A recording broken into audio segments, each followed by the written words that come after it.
இன்று பாட்டாளி மக்கள் கட்சி 22வது நிழல் நிதிநிலை அறிக்கையை வெளியிட்டிருக்கிறது.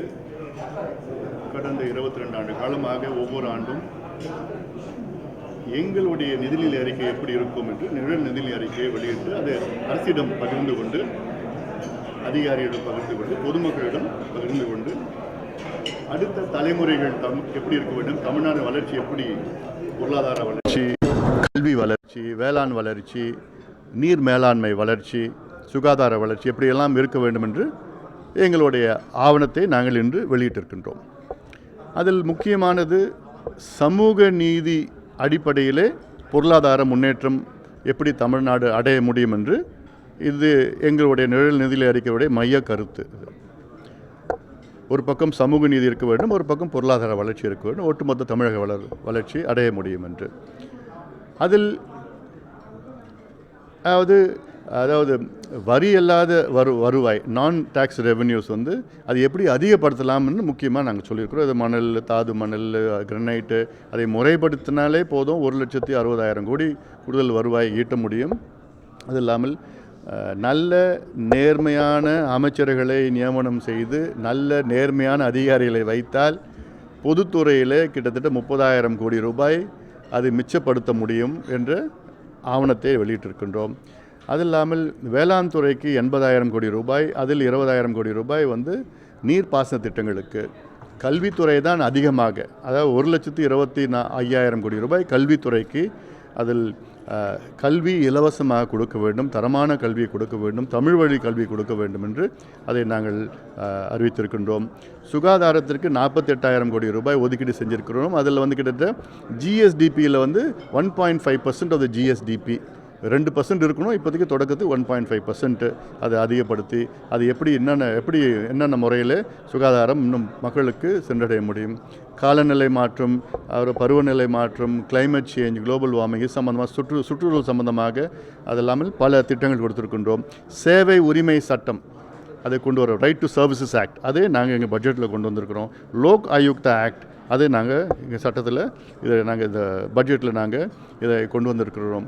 இது போன்ற நல்ல ஆக்கப்பூர்வமான பல திட்டங்கள், மக்களை சார்ந்த திட்டங்கள் இதில் கொண்டு வந்திருக்கிறோம். இது எங்களுடைய கொள்கை சார்ந்த பட்ஜெட்டாகவும் இருக்கிறது. ஏன்னா எங்கள் கொள்கை முடிவில் பூரண மதுவிலக்கு கொள்கை, அதுலேயும் எப்படி பூரண மதுவிலக்கு அமல்படுத்தலாம் என்று அது சம்பந்தமாக, தமிழ் எப்படி முக்கியத்துவம் கொடுப்பது என்று அதுவும் இதில் பல திட்டங்கள் கொண்டு வந்திருக்கிறோம். இல்லை, அதனால் இதெல்லாம் ஒரு வித்தியாசமான ஒரு ஆவணம். இந்தியாவிலே எந்த கட்சியும் இது போன்ற செய்தது கிடையாது. ஆண்டுதோறும் ஒரு நிழல் நிதிநிலை அறிக்கையும் நிழல் வேளாண் நிதிநிலை அறிக்கையும் வெளியிட்டு வருகின்றோம். அந்த வகையில் இது மக்களுக்கும் அரசுக்கும் பயனுள்ளதாக இருக்கும் என்று நிச்சயமாக நாங்கள் நம்புகின்றோம்.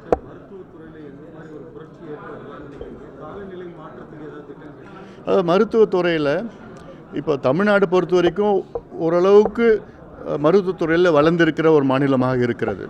ஆனால் இன்னும் இப்போ ஒரு உதாரணம், இப்போது அவசர பேருந்து ஆம்புலன்ஸில் எங்கள் பட்ஜெட்டில் பார்த்திங்கன்னா இப்போ 1,300 ஆம்புலன்ஸ் இருக்குது. அதில் 2,000 ஆம்புலன்ஸாக உயர்த்தணும். 6 மாவட்டங்களில் மருத்துவக் கல்லூரி இல்லை.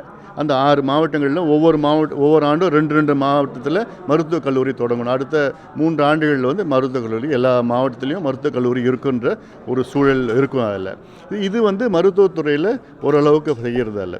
காலநிலை மாற்றத்தில் பார்த்திங்கன்னா, அதாவது காற்றாலைகள் இந்தியாவிலே 2வது மாநிலம் தமிழ்நாடு. முதன்மையாக இருந்தது, இப்போ குஜராத் ஓவர்டேக் பண்ணிடுச்சு. 2வது மாநிலம் தமிழ்நாடு. அடுத்தது சூரிய ஒளி மூலமாக அடுத்த 10 ஆண்டுகள் 15,000 மெகாவாட் கூடுதலாக கொண்டு வரணும். அப்படி கொண்டு வந்தானா நிச்சயமாக இந்த நிலக்கரி இறக்குமதி, நிலக்கரியால் பிரச்சனைகள் அதெல்லாம் குறையும். அது இல்லாமல் இப்போது தமிழ்நாடு அரசு ஏன் மின்துறையில் நட்டம் ஏற்படுதுன்னா பார்த்திங்கன்னா, தனியார்கிட்ட இருந்து 3 மடங்கு அதிகமான விலைக்கு மின்சாரம் வாங்கிட்டு இருக்கிறாங்க. 3 மடங்கு அதிகமான விலையில். அதனால தான் இப்போ பிரச்சனையாக இருக்குது. தமிழ்நாடு அரசு இன்னும் இப்போ 7,500 மெகாவாட் தான் தமிழ்நாடு அரசு உற்பத்தி இருக்குது. மற்ற எல்லாமே தனியார்கிட்ட இருக்குது. அதாவது தமிழ்நாட்டில் உள்ள மொத்தம் உற்பத்தியில் 1/3 பங்கு தான் தமிழக அரசு உற்பத்தி செய்யுது. 2 பங்கு தனியார்கிட்ட இருந்து வாங்கிட்டு இருக்கிறாங்க. 2 பங்கு தனியார் உற்பத்தி செய்து அவங்ககிட்ட மிச்சம் வாங்கிட்டு இருக்காங்க. இது அரசே கொஞ்சம் முதலீடு செஞ்சு பண்ணணும்னு சொல்லிட்டு தான் இங்கே திட்டங்கள்லாம் கொண்டு வந்திருக்கிறோம். தொழில் வளர்ச்சி எப்படி இருக்கணும், வேளாண் சார்ந்த தொழில் வளர்ச்சி எப்படி இருக்கணும், ஒவ்வொரு மாவட்டத்திலும் சிறப்பு வேளாண் பொருளாதார மண்டலங்கள் அமைக்கணும். ஸ்பெஷல் அக்ரி எக்கனாமிக் ஜோன் அமைச்சோன்னா அதில் 50 லட்சம் பேருக்கு வேலையும் கிடைக்கும். இது மூலமாக அங்கே இருக்கிற விவசாயிகளுக்கும் பயனுள்ளதாக இருக்கும். ஏன்னா தமிழ்நாட்டில் 38 மாவட்டங்களில் 37 மாவட்டத்தில் விளைச்சல் இருக்குது. ஏதாவது ஒரு வேளாண் விளைச்சல், அது நெல் இருக்குதோ, கரும்பு இருக்குதோ, பருத்தி இருக்குது, முந்திரி இருக்குது, பலா இருக்குது, வாழைப்பழம் இருக்குது, மாம்பழம் இருக்குது, அல்லது காஃபி, டீ, ரப்பர், முருங்கைக்காய், இது ஏதாவது ஒன்று இருக்குது. அதெல்லாம் வந்து மதிப்பு கூட்டி அதை பதப்படுத்தி அது சிறப்பு வேளாண் பொருளாதார மண்டலத்தில் அது நல்ல கொஞ்சம் வெளிநாடுகள் ஏற்றுமதி செய்கின்ற வகையில் வந்து அது தரத்தை உயர்த்தி இதெல்லாம் நிறைய செய்யலாம். இது எங்கள் பட்ஜெட்டில் எல்லாமே கொடுத்துருக்குறோம் நாங்கள். அதனால் இது வேலைவாய்ப்பு உருவாகும், விவசாயத்துக்கு பயனுள்ளதாக இருக்கும்.